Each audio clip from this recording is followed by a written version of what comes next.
Welcome to the Tech Meme Ride Home for Monday, March 1st, 2021. I'm Brian McCullough. Today, Instagram launches live rooms for group broadcasts, which, depending on how you use it, is either basically FaceTime for Instagram or another shot across the Clubhouse bow.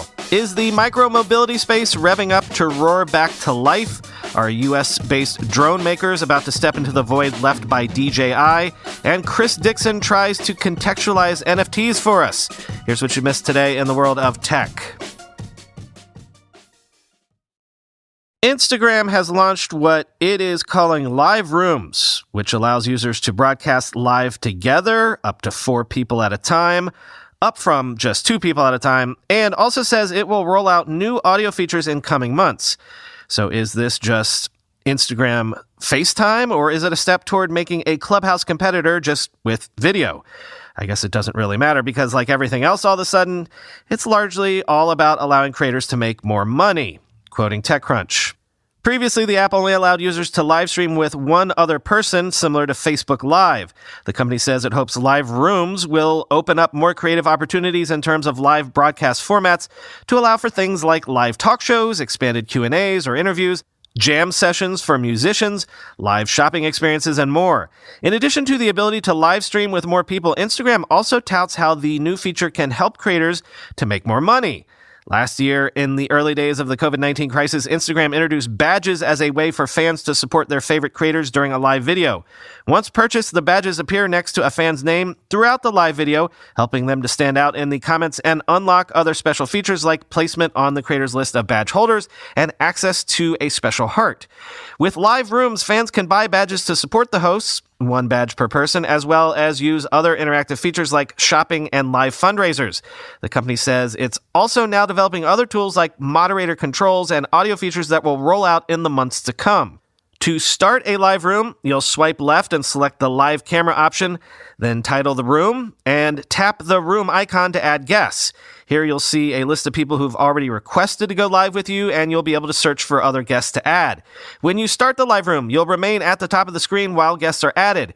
The guests can be added all at once or individually, depending on your preference. This allows for opportunities to add surprise guests to live streams to keep fans engaged. The ability to add more guests to a live stream can also help a creator grow their follower base, as all the guests' followers are notified about the live room in addition to your own, end quote.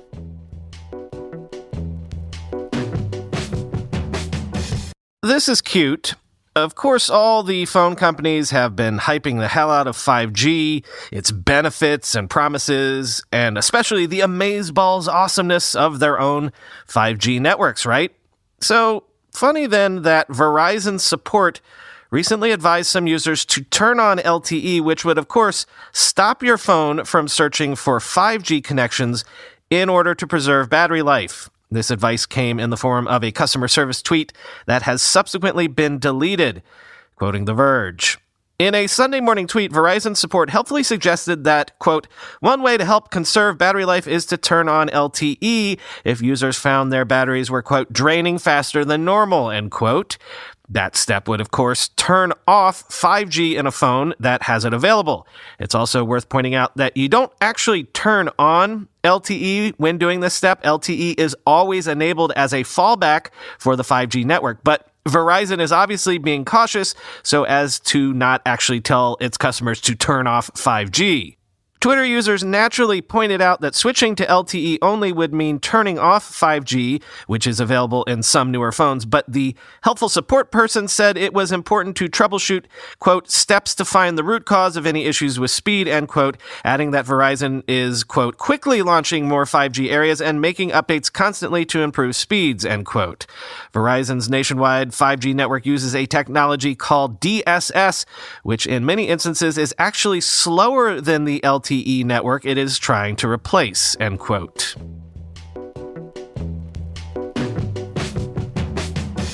One thing that COVID for sure put the brakes on in terms of the hype machine was the whole e-scooter, e-bike, e-mobility sector. I'm not saying that COVID times and lockdowns killed the industry by any means. In fact, I'd argue the pandemic has converted tons of folks into micromobility believers, e-whatever converts. Certainly, it's done so for me. But remember, 2019 was all about the huge round raises of Lime and Bird and Lyft's acquisition of Citi Bike. In fact, it seemed that this space was playing out in a mirror image of the whole Uber Lyft and / everybody else battle royale that we saw in ride-hailing. Well, that's been hella quiet for about a year, hasn't it? So it's notable to me that, like the birds chirping and the leaves budding on the trees, maybe this sector is preparing for a spring-like rebirth. Lime says it will spend $50 million to expand its network, doubling the number of cities in which it operates, and even rolling out a whole new e-bike, quoting The Verge.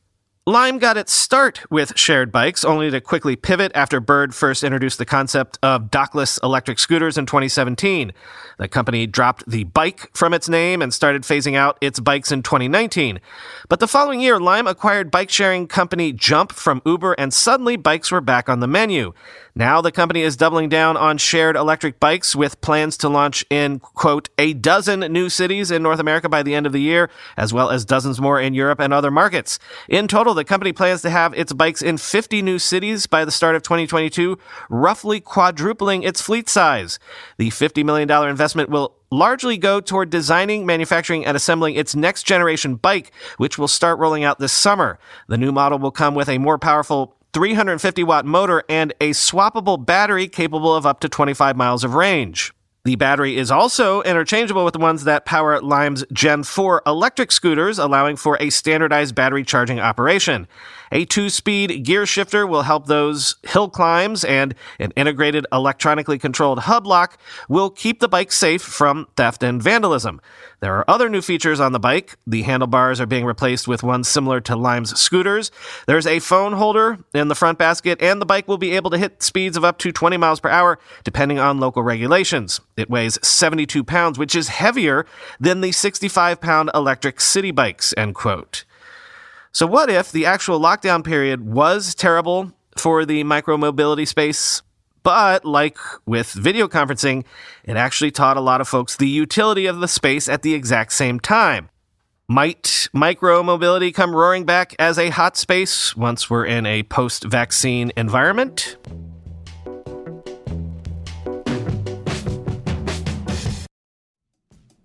Did you know that people who work with financial advisors end up with up to 15% more money to spend in retirement? No matter what stage of life you're in, thinking about your financial future doesn't have to keep you up at night, thanks to SmartAsset.com, the service that over 500,000 people have trusted to help them find a financial advisor. There's a free and easy path to financial peace of mind. SmartAsset.com has built a safe and convenient tool to find vetted financial advisors in your area. Here's how it works. Begin by taking SmartAsset's short quiz at smartasset.com/techmeme. You might be surprised at what you learn just from the quiz. Like, I learned my savings are maybe not as on track as I thought based on my goals. And within minutes, SmartAsset will match you with 3 pre-screened fiduciaries, each legally obligated to act in your best interest. They will also send you a free personalized retirement planning guide with actionable advice so you can feel confident in your next steps.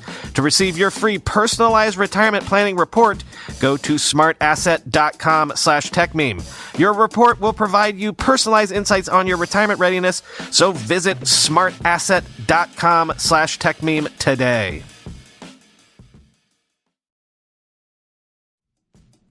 Let me tell you more about our great friends at Tiny. If you're the owner of an internet or technology business, Tiny Capital will give your business a good home. Tiny is interested in businesses that have been around for 3 to 5 years, are profitable to the tune of $500K a year or even $20 million a year, businesses that have a high-quality team already in place.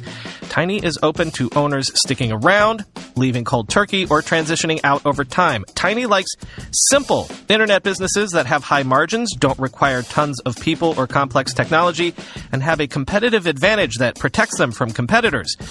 Competitive advantages like, say, a dominant brand, a large and loyal community, a niche vertical, or something similar. If you're concerned your business might not fit this bill, feel free to send your business to Tiny anyway. They'll take a look and let you know within a couple of days if they think it's a fit. Whether you're interested in selling your business, sharing a tip, or you just want to talk shop, check out Tiny at tinycapital.com. And when you get in touch, tell them Brian sent you. The drone space was also a once hot space that went through some tough times last year for other reasons, largely because some of the biggest players in the space were Chinese-based companies, and in fact, the de facto leader of the space, DJI, was blacklisted by the US. So it's interesting to see Skydio raise $171 million at a greater than $1 billion valuation in a round led by Andreessen Horowitz. This marks the first significant fundraising by a U.S.-based drone maker in a little while, and it might be because of those industrial use cases that I've been banging on about for years now. Quoting the Financial Times, "This is the first significant fundraising since Washington placed China's DJI, the world leader in drones, on the entity list, prohibiting U.S. companies from supplying it with components. That move is widely expected to propel growth in America's drone sector as the products evolve from flying cameras designed for consumers to more sophisticated tools for enterprise and government. Skydio had been consumer-oriented in its early days, making drones for hobbyists who might want an aerial shot of themselves cycling down a mountain. To avoid trees while maintaining high resolution, it developed obstacle avoidance software that later became critical in its shift towards commercial applications, now the industry's fastest-growing segment. It turns out that developing all the software and hardware to do that has set them up to be best in class at competing in the enterprise markets," said David Olovich, general partner at Andreessen Horowitz. "Until recently, China's DJI beat its competitors on performance and price. Its estimated market share in the consumer market is north of 70%, an overwhelming dominance that caused the likes of GoPro and 3D Robotics to exit the consumer market years ago.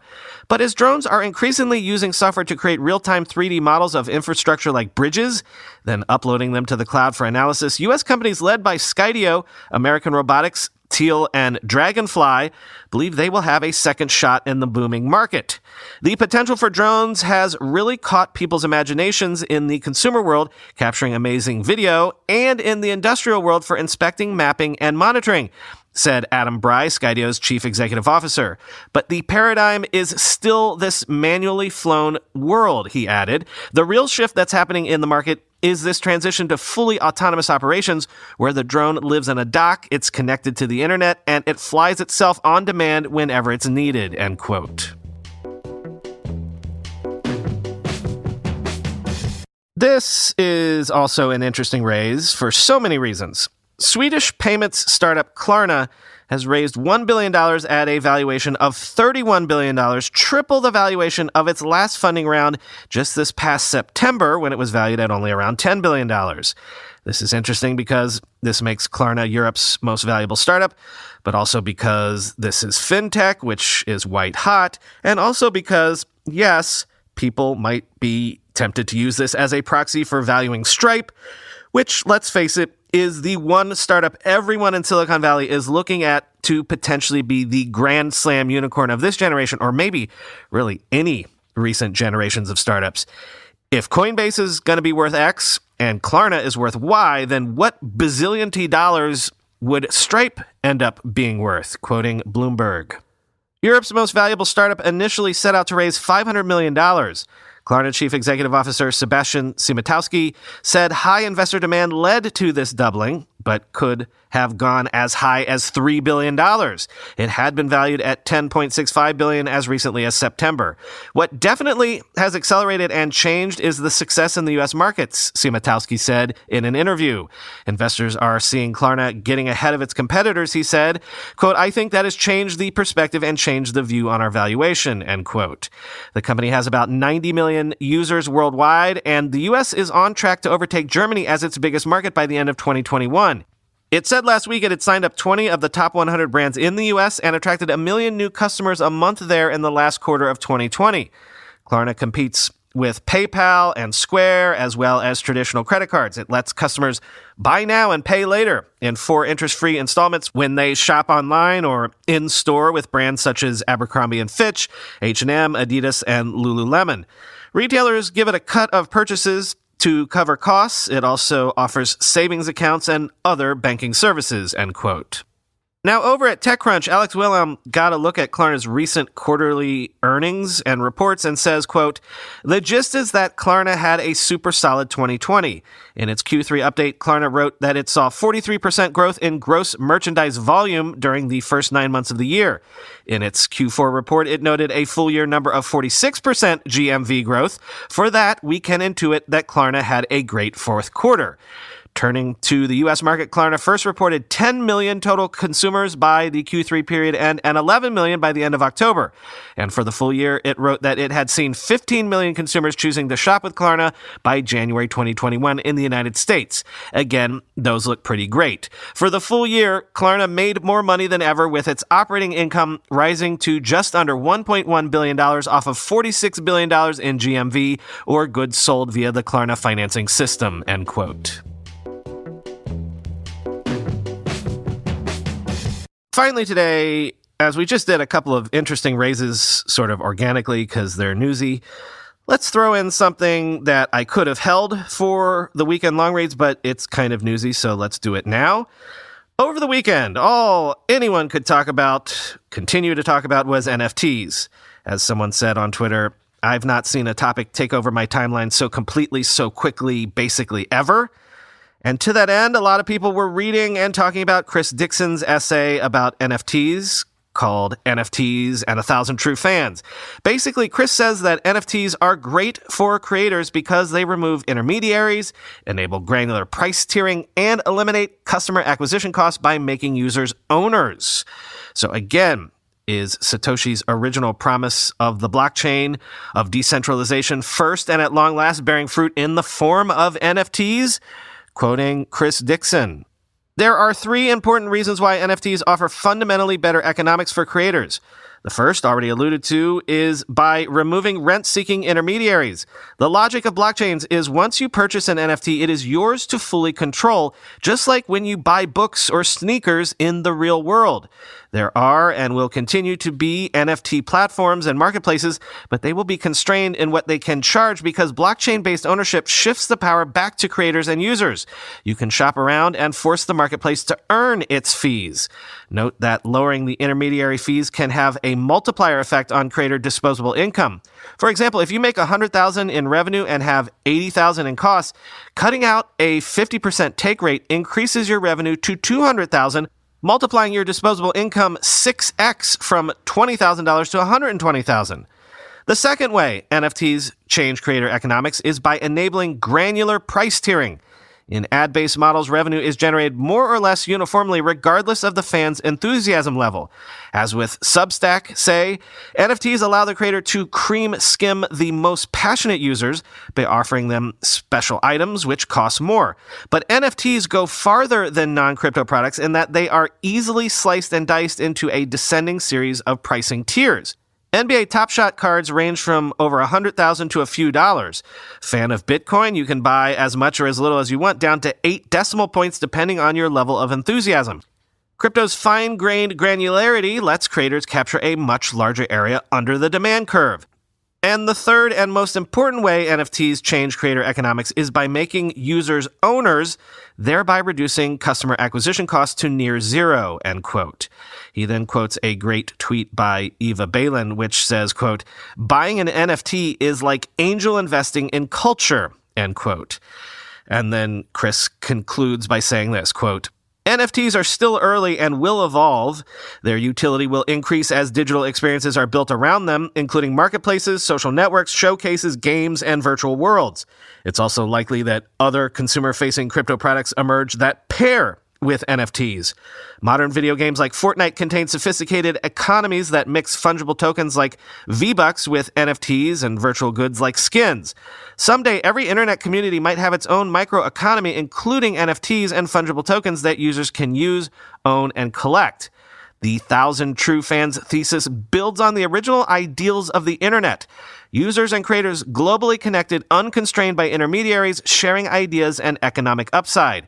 Incumbent social media platforms sidetracked this vision by locking creators into a bundle of distribution and monetization. There are, correspondingly, 2 ways to challenge them. Take the users or take the money. Crypto and NFTs give us a new way to take the money. Let's make it happen, end quote.